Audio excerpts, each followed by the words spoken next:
Good afternoon, and thank you for joining us for this Fireside Chat, Affordable Housing Development, Career Paths, Challenges, and Trends. My name is Tim Kawahara, and I am the Executive Director of the UCLA Ziman Center for Real Estate. Today's program is part of the Ziman Center's Levine Distinguished Speaker Series on Affordable Housing, which brings leading industry experts and scholars to UCLA to engage in discussions on critical issues related to housing markets and housing policy. We are very fortunate to have with us this afternoon a very esteemed group of speakers. The moderator for this discussion, who has deep experience in her own right, is Perica Bell.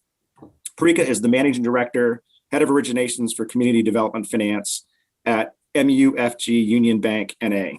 Perica is also a member of the Ziman Center's Affordable Housing Advisory Committee, and we actually owe her a great deal of gratitude because she was instrumental in conceptualizing and organizing this afternoon's program.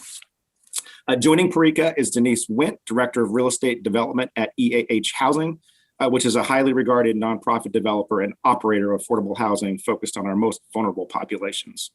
And rounding out the panel is Kecia Boulware, Vice President, Development at Michael's Development Company, a national company dedicated to building communities that jumpstart housing, education, civic engagement, and neighborhood prosperity.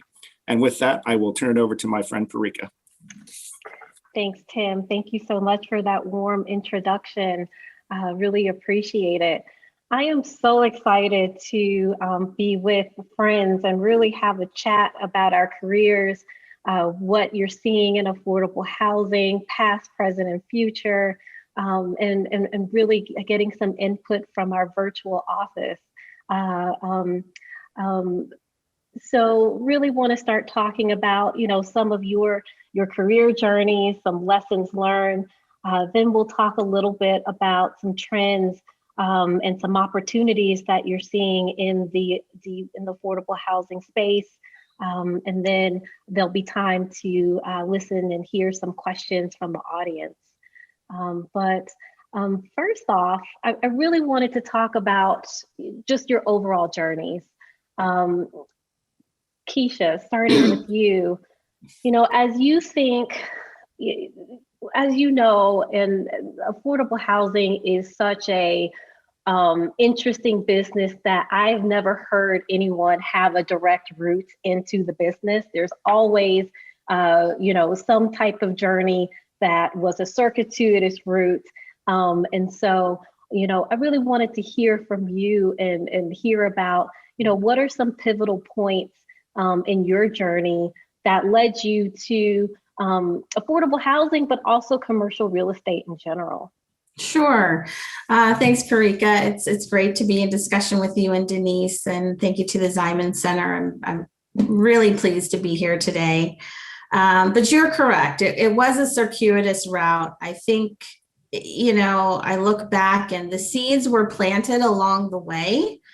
After college, I was, as my dad said, a rudderless boat. I had majored in anthropology, didn't know what I was doing, and ended up at a bank. And so commercial banking, I always say, is a great industry for folks to work in because everybody needs a bank, right? A car manufacturer needs a bank, a hospital needs a bank. So fortunately, I was exposed to a lot of different industries. But, my senior year in college, I had taken a class on affordable housing and had a chance to meet with a resident leader who lived in a public housing community that had been transformed. And she just talked about, how transformative it was for her life and for her neighbors and what an uplift it was. And that was sort of the first seed that was planted for me. I said, I want to be a part of that somehow. Continued in my banking career, had a chance to work in real estate lending, had heard about this weird thing called tax credits, wasn't sure what that was. And then got involved on a volunteer basis with my church developing some affordable housing. So it was always sort of on the fringe. And then finally, I couldn't find my home at commercial banking. And I said, you know what, I'm going to try this real estate development thing and try to circle back to this affordable housing. And I left my job, took a leave of absence, actually went to USC, please no daggers, got my MRED, and jumped into development and haven't looked back. Wow, Kecia. What I'm hearing is that you started, it was rudderless, which is probably not what you would assign for yourself, especially now. But, I think there's, always, especially when you're kind of an undergrad or kind of at that stage, you might romanticize what things are like, but you're really just getting out and discovering. It seems like you went into banking, which, as a banker, I would say that, is excellent training, even if you don't necessarily start in commercial real estate or affordable housing finance, because you learn how to just underwrite companies or sponsors. And it seems like, you really built a career, maybe just starting with that interest and then going from the fringe into volunteer efforts, and then going deeper in. So that sounds like quite a little journey. Yeah. Well, I'd like to hear from Denise. Denise, everyone has a very unique journey that I've talked to into our world of affordable housing development and finance. And I want to hear your story and compare and contrast to Kecia's. All right. Well, first of all, thank you again, Perica, for inviting me to be on this panel. It is great to have friends in high places. But my journey into affordable housing, I could go back to undergrad. So after senior year, the question is, what are you doing after undergrad? And it was like, I don't know.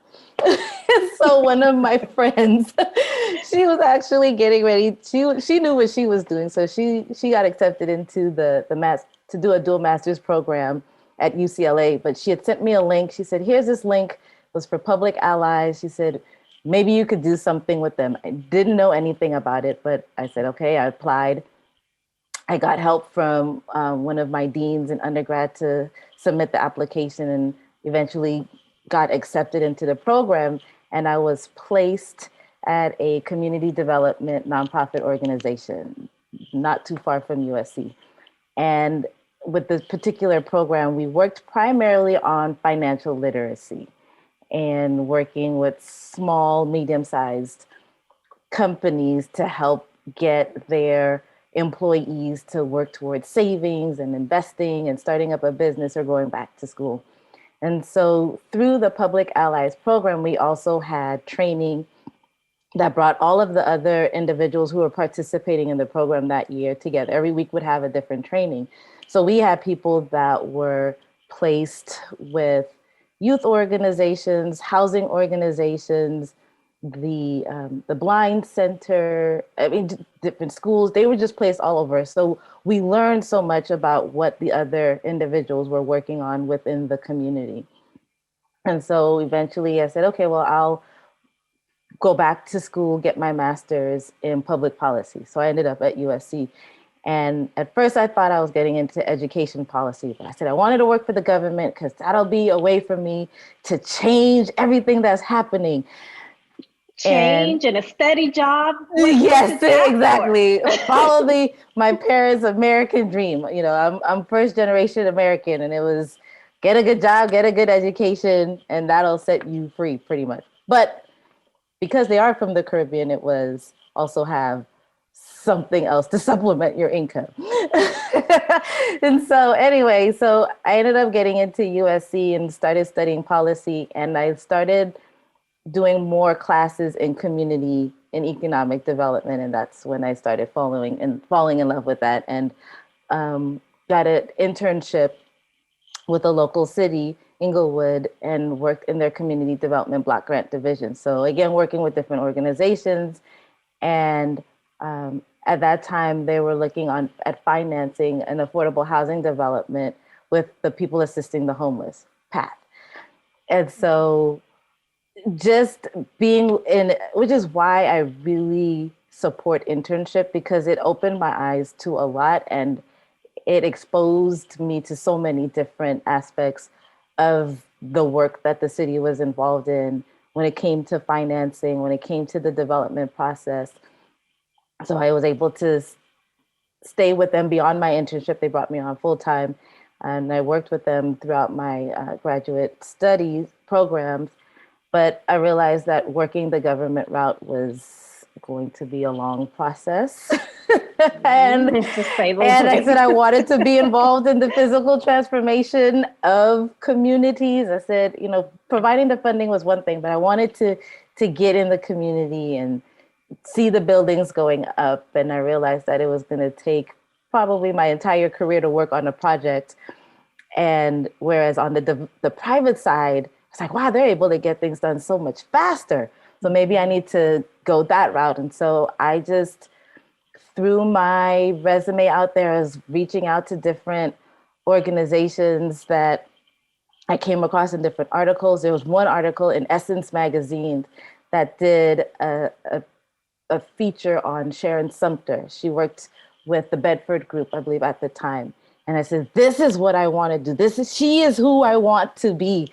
And I managed to get in touch with her and Andrew Gross who was at Thomas Safran and Associates at the time, and another developer, Mohammed, he was at Simpson Housing at the time. And they just did informational interviews. They provided me a lot of great advice. They said, this is what you need to focus on if you want to get into this industry. It's a difficult industry to get into. Don't worry about the money. It'll come eventually, but find a way to get in. And that's when I saw another posting for AmeriCorps. This time it was at Abode Communities. At the time it was Los Angeles Community Design Center. And so thankfully somebody told me, don't worry about the money, because I said I couldn't do another AmeriCorps stint with the quote unquote living stipend. But again, it opened so many doors and it exposed me to so many different projects, because there were 5 different project managers, and I got to work with a lot of them. I got to work on acquisitions. I worked on performas, because, you know, one thing to work on a performa in class and another thing to work on one in the real world. So that's how real world implications. Real world, yeah. And again, through another internship. And so I was really exposed. And so I would say that's how I managed to get my foot in the door, and to also be able to build the experience that I could put on a resume and get myself recognized by other individuals to continue this path that I'm on. Well, wow, Denise, you know, I heard a lot of nuggets of wisdom and very interesting weaves into Kecia's journey. You know, I heard opportunities for collaboration, internships, informational interviews, and really just getting yourself in the door. And yours came from, you know, a bit of an indirect route, but you really just followed your interest. You first started with, you know, doing things in community services almost, and then looking deeper and deeper into the needs of the community. And it seems like you were following some things that you know, lessons that you learned from your parents, and then you kept on going and going with your interest, and they just evolved. But at the same time, really keeping up with the interest, and not so much of, okay, well, I want to be here. You're going step by step. So I find that interesting, and some interesting weaves into what Kecia was saying as well. Well, I want to ask you guys kind of another question, and I think this is going to be something especially for folks that are joining us, that are thinking about careers in affordable housing development or finance, or just in the world, would be interested in hearing. So, you know, I want to ask both of you, starting with Kecia, you know, as you reflect back on your journey, you know, all the way up to now, you know, what are some of the skills that have served you well on your journey, both hard skills and soft skills? Sure. You know, I think kind of tying back to our earlier discussion, just that intellectual curiosity, I think that has really served me well. My MRED was a survey course, and I think now I'm just a little bit able to answer the right questions, maybe not the detailed questions, but I know just enough to get the conversation started. And so I think having that curiosity and pushing yourself to learn more has really served me well. I think it's interesting now, sort of in the mid portion of my career. However, I have to be careful in positioning myself as just the curious newbie. I think now, as I've gotten a little bit more experience, sometimes that can backfire and folks maybe think you don't know what you're talking about. So it's a balance. I think in terms of hard skills, having that background in commercial banking really helped me as I moved into affordable housing. I think with tax credits, you take a project that does not make financial sense. And then you throw some equity onto it and some soft loans and you build an apartment. Now, don't tell anybody that now. Don't tell me that. So I think that foundation in underwriting, as you mentioned, Perica, really helped me to move up that learning curve pretty quickly. So I think, having the curiosity, doing the deep dive, and just really knowing yourself. I think one thing you mentioned, Denise, was being interested in looking at the physical transformation. That was a really key turning point for me and just my career in general, was learning that I needed to touch the widget. I think one of the reasons I didn't settle in commercial banking is because it just seemed like a bunch of accounting transactions to me, and that didn't really inspire me. So one thing I just love about real estate and affordable housing in particular is at the end of the day, you can say that was a piece of dirt. Now it houses 70 families and 70 stories and, 70 legacies. So that's really been a motivating factor for me. Great. Something that has a more immediate impact that you can see. Yeah. Well, Denise, I have the same question for you, with someone who has yet a different perspective and a different journey, and of course, both of you are managing teams from different walks of life and have different experiences. From your perspectives, what are some hard and soft skills that, have served you well, but, you have noticed that serve your teams well? I would say, as far as the hard side, I would say some of the things that were taught. So I have a mentor, she would say, some things are taught, some things are caught. And so the things that were taught were the technical skills, being able to research, being comfortable with an Excel spreadsheet and dealing with numbers and analyzing, and also just being able to assess what it is that I'm reading, dive a little bit deeper, pay attention to the details.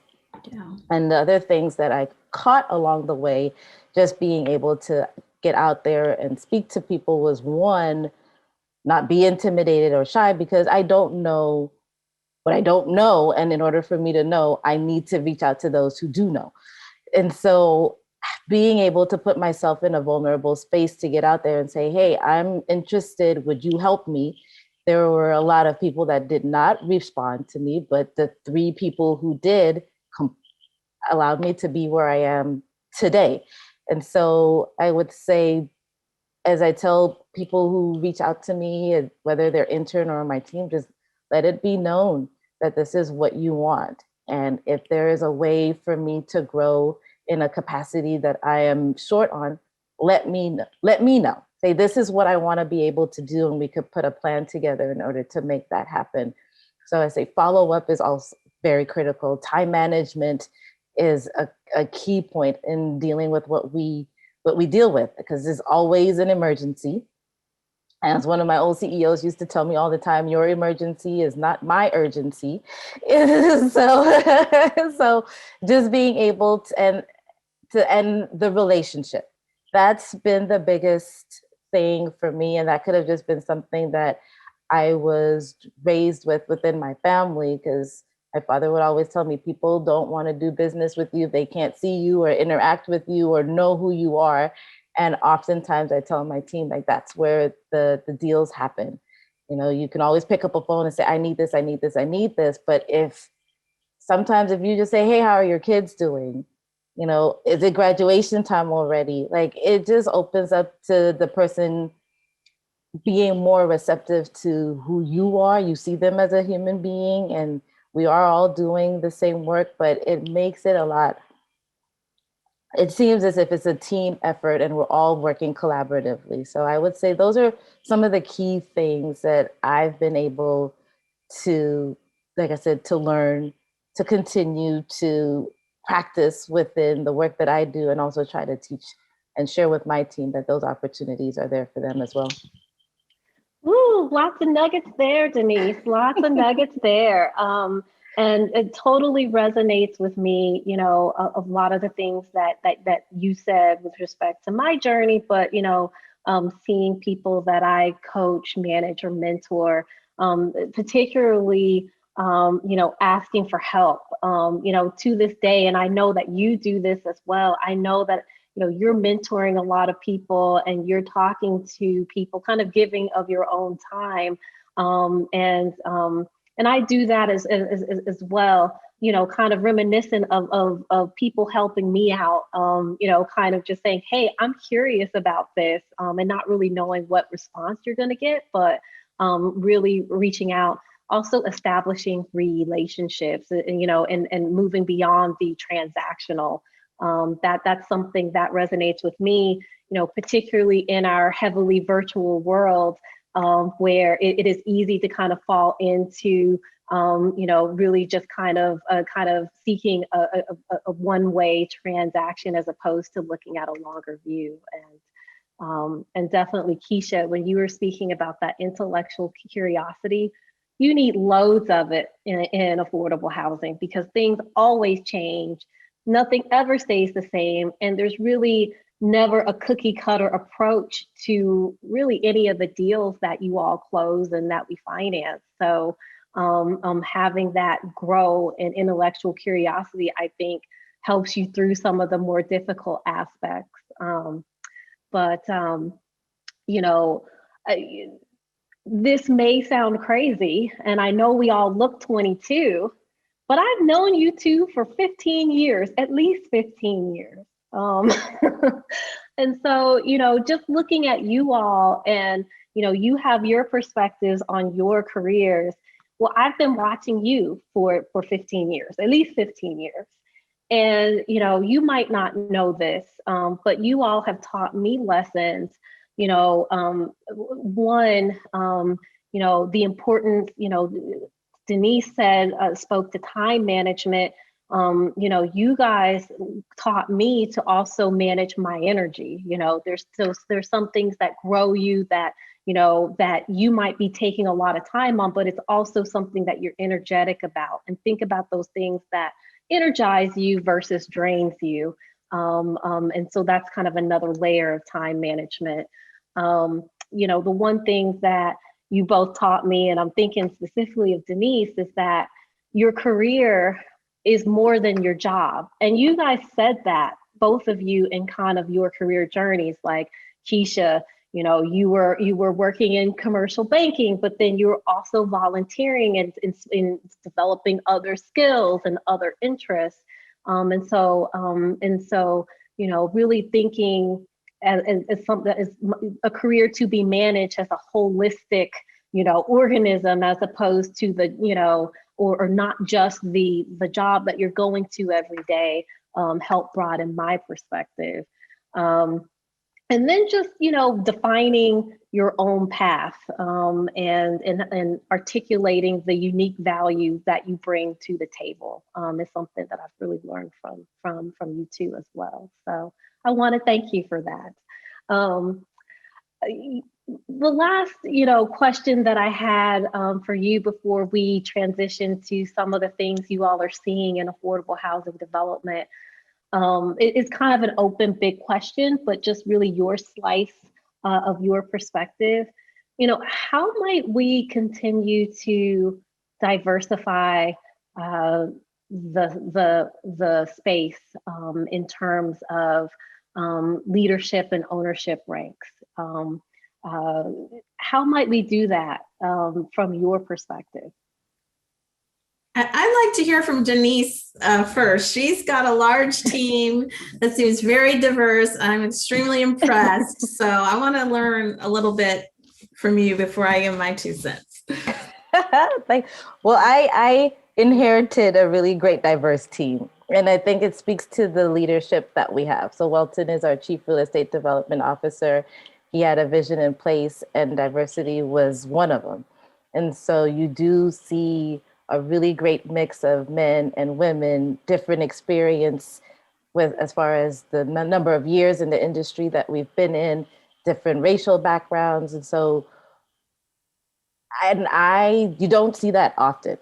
Definitely don't see that often. And so it's a really great and unique opportunity. But again, it starts with that leadership and being able to be supported by the other executives within the organization and say, yes, this is something that we are committed to. What else can we do to improve? And I say doing more, speaking on more platforms like this is another way of us being able to increase the diversity pool because, again, just seeing the 3 of us on the screen isn't something that you see a lot. At least I could say for the state of California, you definitely don't see this. And so I do, again, I really appreciate Perica and UCLA for allowing us to be here today to share our stories and hopefully be able to have more individuals who look like us be able to come. Because for me, it's important that the leadership that we have within the teams, the project managers, the analysts, when we go out into the communities that we are developing in, that they look like the communities that we are developing in, that they represent. And you just never know, like for me reading that article in Essence magazine, I'd never seen another woman of color in that space, and particularly a Black woman, an African-American woman. And I was like, she is who I want to be. So if I'm in this space where I could share my story, then someone else can say, that's who I want to be. She has a similar background to me. She's, she comes from immigrant parents and, was able to be on this journey, or she is a woman and I could be here, or she didn't come from, a housing or a banking or a finance background. She came from services and she was able to be here. So there's so many different ways, but I think it's important for us to be able to get our story out.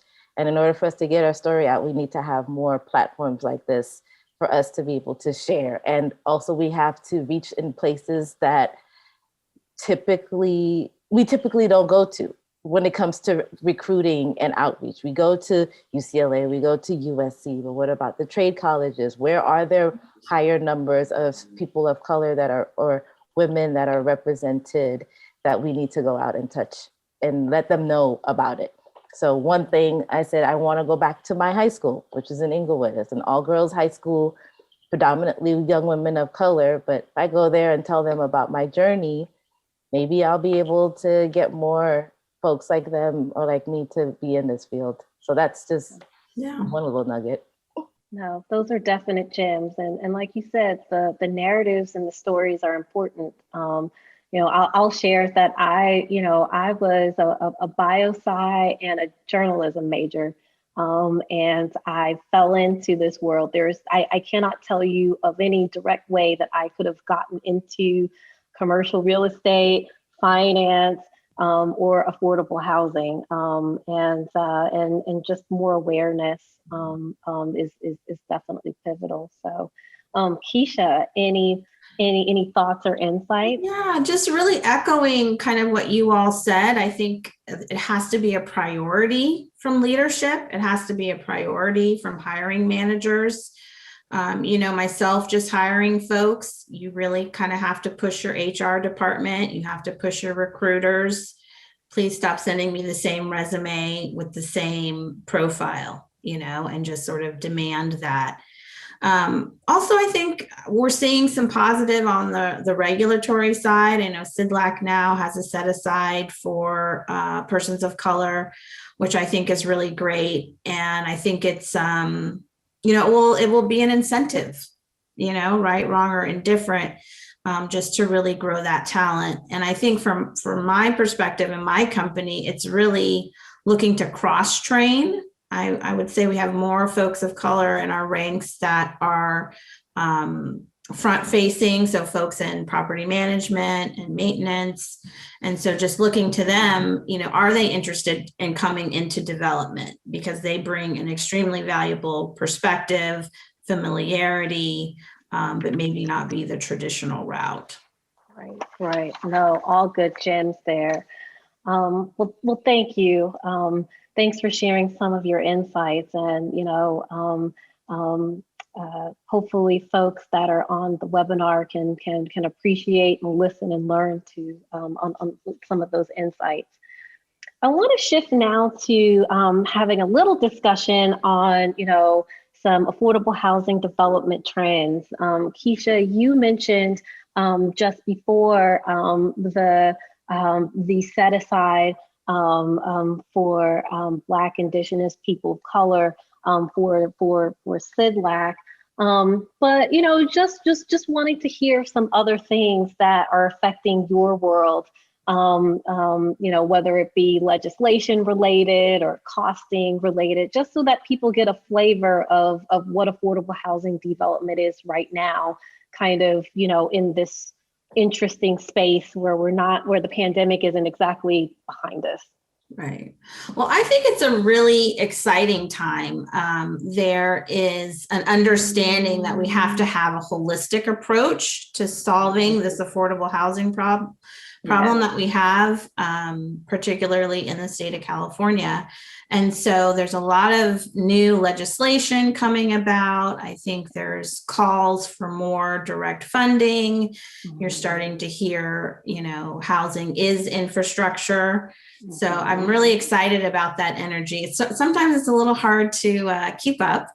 But in my company, we do both market rate housing, affordable housing, and student housing. So I've come across a couple of opportunities with the folks on the student housing side to provide comprehensive solutions to campuses for both faculty and student housing, also addressing their population of homeless students. So there's been some recent legislation passed to support campuses in that way. And then at the federal level, they're looking to tweak some of the regulations so that full-time students having experienced homelessness or aging out of foster care can be eligible to live in tax credit housing, which will be a huge tool to provide these multifaceted solutions. So, no, I mean, it's definitely exciting.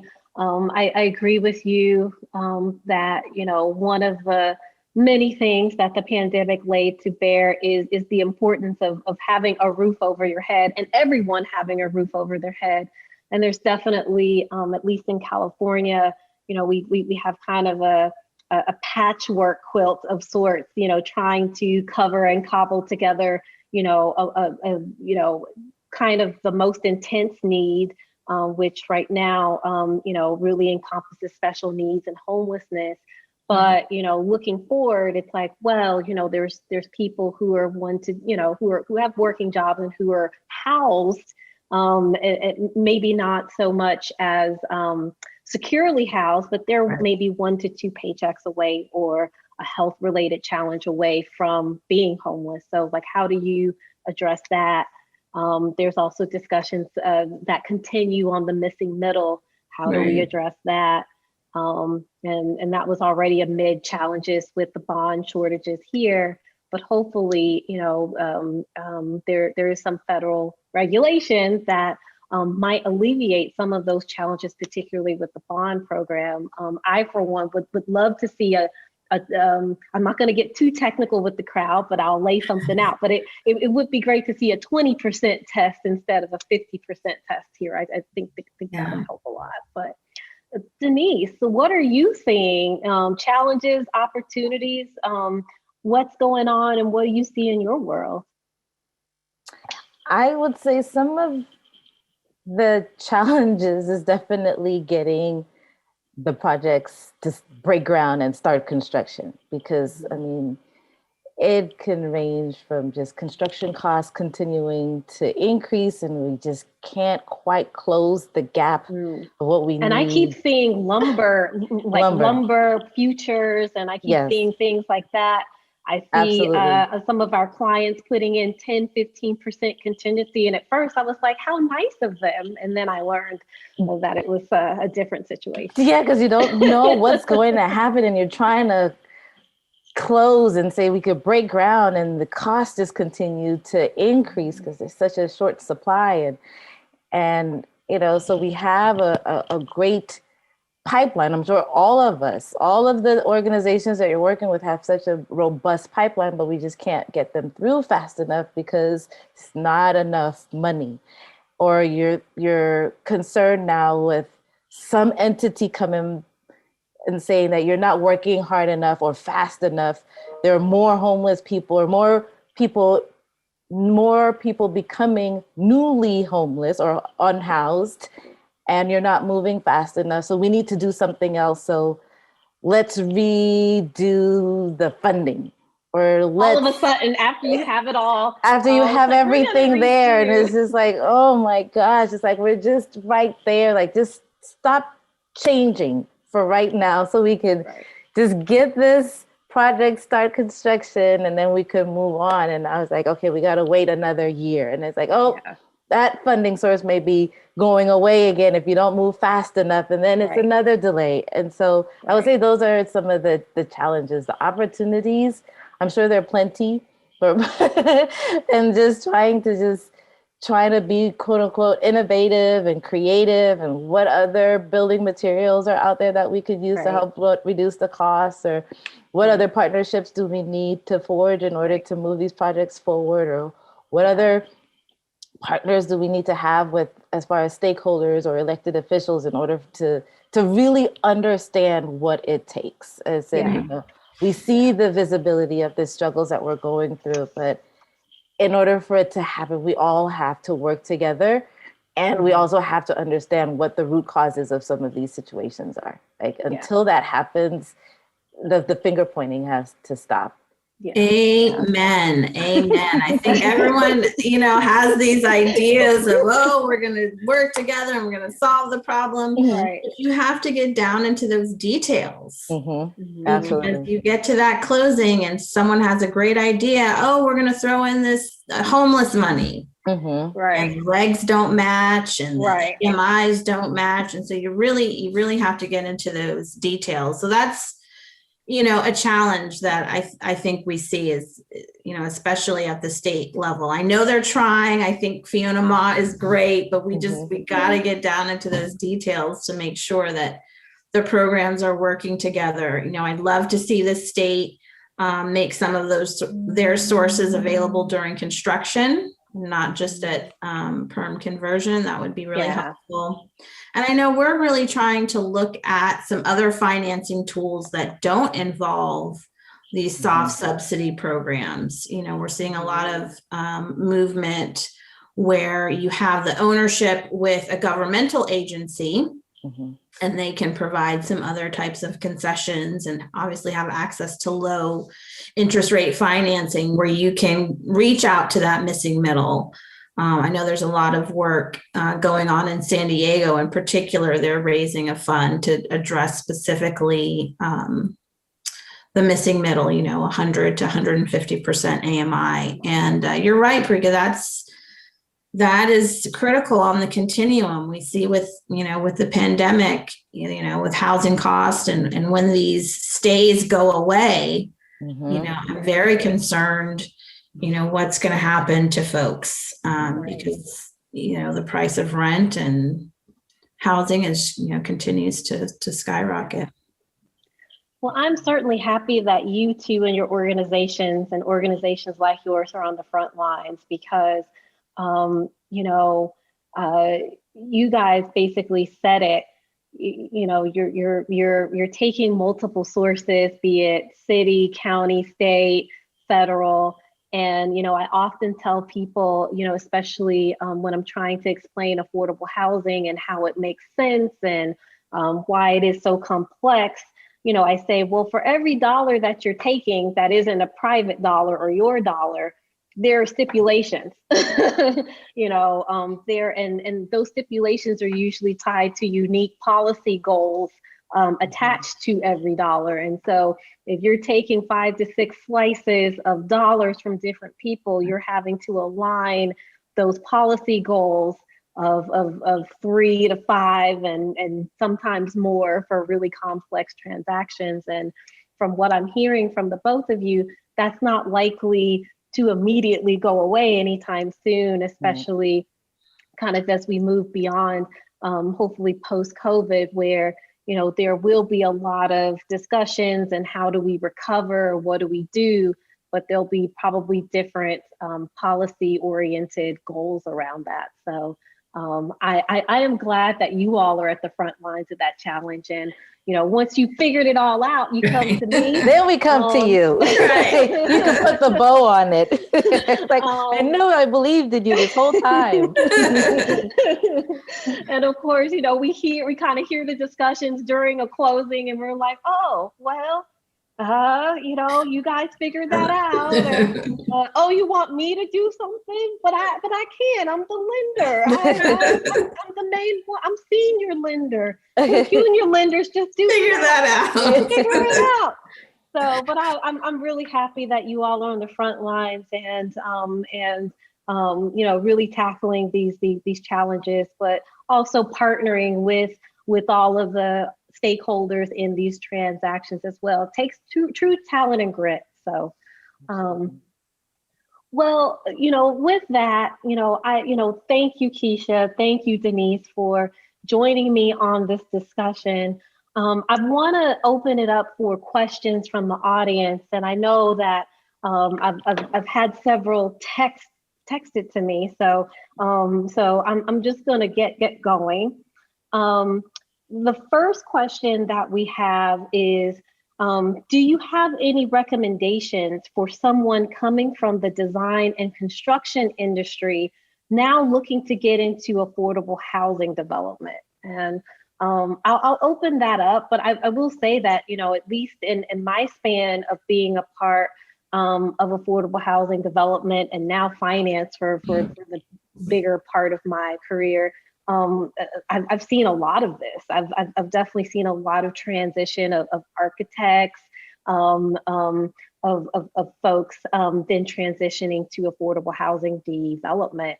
I know of one particular CEO of an organization who started as an architect. I'll give her, or is an architect. I'll give her a shout out. That's Rochelle Mills from IHO. And then I actually on my team have had folks that are really coming in from more of the design perspective and got more interested in the development and finance side. So I've had people come in through our internship program. So the one piece of advice I have is just to be open and to have those conversations that Denise mentioned. We definitely have trade organizations within the industry and different organizations like SCAMF. I know it's harder this year because, or in the past year, because we're not physically talking and going to conferences, so that's a little difficult. But we're seeing some light at the end of that tunnel once we're all able to get together. I would say, break out your affiliations or establish them ones. Go to Southern California Association of Nonprofit Housing conferences. Go to industry conferences and start making some connections and conversations. But I don't know, Denise, Kecia, do you guys have anything to add from seeing folks transition? I get a lot of resumes, I could say, when we're looking for project managers and from folks who are making the transition from architecture and design or construction. And it is tough when you're looking for a project manager position to fill because half of your job or the majority of your job is dealing with financing and and being able to piece that together. So I tend to, in addition to what you said, Perica, as far as just putting your name out there and going to the different industry events, there are programs like LISC Los Angeles, who has those internship programs where it's a financial sacrifice that you may have to make, but they have a summer internship program and year-long internship programs where you get your foot in the door to really understand the work that we do. You do work on projects, and so that helps you build that resume for a year. And that's anyone who's transitioning into this role, the same thing that was advised to me: don't be concerned about the money, it'll come, but put yourself in a position where you can get in. And if that's the avenue that you have to take to get your foot in the door, then albeit do it. I know LA Trade Tech has a community development or affordable housing training program where you learn about community development. I believe it's the only community college that provides a degree towards that. Like, you can go and take classes. I know there are several people who are working in the industry that teaches in that program. Like Jamar, I believe he was one of the educators there. So that's another opportunity to be able to do it. It can happen. I do have folks on my team who come from the hospitality industry, from the design industry. Like I said, we have a diverse background of individuals, but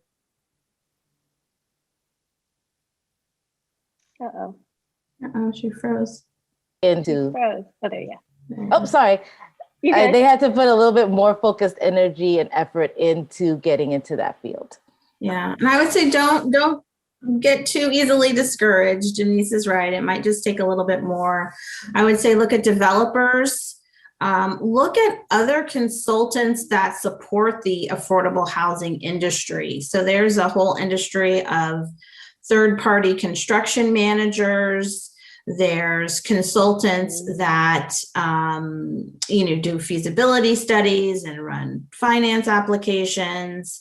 And I think, a design and construction professional, you have a really unique and valuable talent to make that bridge between, I'll say development, which I call myself, more of the finance side, and then construction. So you might have a guy that's great in the field, and then, you've got the developer trying to put the numbers together. So you really have a great talent to manage the design, to ensure that the design fits the budget, to come up with those creative solutions or things that you've seen in, out in the field if you're a construction person. So just really kind of highlight what unique talents you can bring that may not already be existing in that organization. Yeah, I think that's great insight. So the next question I have, it's a little similar, right? So it's a transition question. Any advice for a lawyer looking to switch practice areas from disability claim adjudication and bankruptcy to affordable housing and or community development? I've wanted to work in this area for years, and my volunteer and internship background reflects this, but I've not worked in this area for pay, and HUD seems to mostly hire internally. And so maybe I'll take this question really quickly. Definitely want to get to some others too. So it seems like in this case, someone, has sought the intern and volunteer experience and now wants to really be in. And of course, we just have a very small slice of kind of this person's experience, but it seems like maybe they're looking in one place that may not have as open of a ability to get in. And so, very similar to what Kecia was saying to the first question, is that you might need to look a little bit more broadly and sideways and think a little bit more about other opportunities that are that support the affordable housing industry. So for instance, maybe you're not direct counsel of counsel for someone providing the financing, but maybe you are in-house counsel for an affordable housing developer. Maybe, kind of to Denise's journey, maybe you're not starting directly in affordable housing real estate development, but you're starting someplace, you know, in services, or maybe you're not providing legal services at, you know, like, Right. you know, directly at all. And I will say that I do know several attorneys in the space.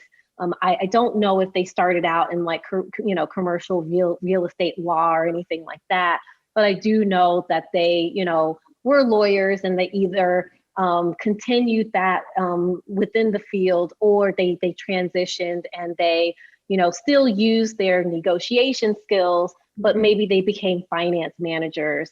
I know some executive directors who started out, you know, kind of lawyers, kind of doing, you know, kind of law center poverty type work.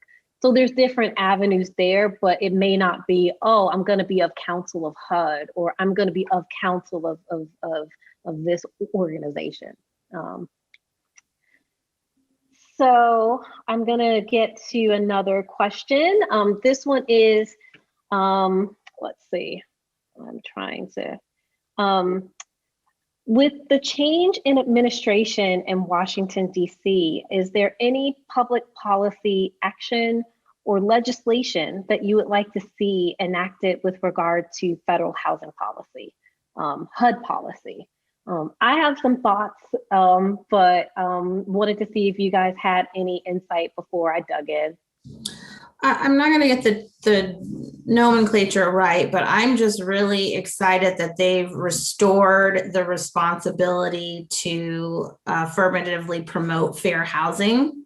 I think that's not a dollar and cents policy change, but I think to bring more equity and justice to our communities, that's a really important tool. And I hope not only reinstating it, but being more aggressive in enforcing that, I think will be to a benefit of us all. So that's a little out of the box, but that's one thing I'm really excited about. Cool. What about you, Denise? Any additional insight there? I would say no, not right now. Okay, yeah. No, I mean, that's definitely a good point, Kecia, and I hadn't you really dialed into that. A couple of others, you know, and you alluded to one already kind of earlier in our discussion, but the Affordable Housing Credit Improvement Act, you know, would be a more effective tool for preservation of affordable housing, particularly, you know, as you build and I finance new construction. There are so many other deals that are at risk of losing the affordable status. You know, it would also is kind of more encompassing because it would, you know, more effectively serve extremely low income folks, homeless folks. And again, you know, again, like through that mechanism, you'd possibly be able to use only 20% of bonds as opposed to 50% in order to capture the full 4% credit, which I think would be huge, particularly in California, where at least now the bond program is you know, more competitive due to the shortages. I mean, something else that is good news would be the Housing Trust Fund. They were funded, you know, nearly 700 million, which was, I believe, double over last year. So, I mean, really 700 million, when you think about it, isn't a lot, you know, if you think about the whole nation, but it is a good sign that, you know, those funds are returning closer to higher levels and more historic levels. So that's what I would kind of add on that. Those are good points. Thanks yeah. for bringing those up. Oh, and it's so confusing with it's confusing, but it's a good level of confusing. I'm happy I'm confused because there's so many right There now. are a lot. Exactly. There's definitely a lot. Let's see. This is a good one. What are your thoughts and recommendations on preventing project management burnout? One in the regular lens of a lot to do. There is always a lot to do all the time. And two, in the lens of trying to manage both a career with personal life, family. So I'll just say one quick thing, and I go back to, of course, the time management, but that seems to me, it's kind of pithy, it's not, everybody's heard it. I go further into managing your energy and really like, being deliberate about, trying to work on the things that fuel you, and then you still have to do the stuff that maybe isn't as fueling or, a little draining, but, really budgeting your time for those tasks versus the things that fuel you. And then aside from there, really taking care of that creative energy that is restorative and doing the things that you love, spending the time with your family and really guarding that. So that's what I will say. But for the folks who manage, project managers, and we all three of us used to be project managers, so we know where, we all know what you're talking about. I think early on, it's just setting boundaries for the folks that you work with and boundaries for yourself. Perica, you said you have to make time. You have to turn off the phone, turn off the computer, and be with the rest of your life. I think you really got to have that discipline. But I think within your organization, especially in the early stages of your career, you're just absorbing everything, right? And so you want to attend every meeting, and you want to attend every conference, and you want to stay up late and read the regs. But there's only, 24 hours in a day. And so I think you do have to give some things up. And you also can set boundaries to say, hey, I'm not going to be in XYZ meeting because I need to do, something for my deadline. And as a younger project manager, I think that was tough for me. But as, depending on your corporate culture and the culture of meetings, sometimes you just have to set that boundary and say, I'll take the minutes. I don't need to participate in every meeting. And protecting your calendar. I think that's another one. Block out time on your calendar to do a task or read a reg, because if there's space available on your calendar, someone will snatch it. Yes. So put that protected time on there. I totally agree. I agree with, my internet is unstable again. I agree with everything that everyone says. And coming from a project manager and someone, I think for me it's more personal because I saw my mom work really hard, and she was there to take care of the household, my dad, my cousins, get us into ballet, tap jazz, everything. But when I learned when she was literally on her deathbed that work was being brought to her because she was handling the accounts and she was still trying to do the work, I didn't learn that until I just started getting into project management and working full-time in affordable housing. And when I learned that, I said, okay, Denise, there's value for your time. Life is precious, life is short. There is value in being able to say no. And that could be just me saying, I don't have to take on everybody else's burdens. There are things that I have to do for my project, and I am a stickler for that time management. It is blocking out those times. Okay, Denise, you have a set amount of time to be able to get this task done. What's urgent, what's not important? Who could you say, I'll put you off until the future, because not everything goes into those categories. And so once I had that awakening, it allowed me to be a better person for my project, for the organization, for my personal life, for my family life. And so I think hearing that allowed me to put a lot of things into perspective. And, balance isn't necessarily 50-50. It's like a chemistry equation. You may have two parts of one thing, one part of something. You have 20% here, 10% here, but eventually it adds up to 100% and it'll get done. And so if you do find yourself getting overwhelmed, and what I do for my team is just make sure I understand what it is that they're working on and say, hey, one more project is going to be too much, or I need you to take some time off, take a mental health day after we've gotten through this closing, or I know it's going to be a challenging summer, so we want to be able to make sure that you don't have that burnout, because it's a great team and we don't want to lose great talented people. That's really great insight, Denise. And, I do think that, within commercial real estate, but definitely within affordable housing that's driven by so many deadlines and, especially when you're first starting out, you're passionate.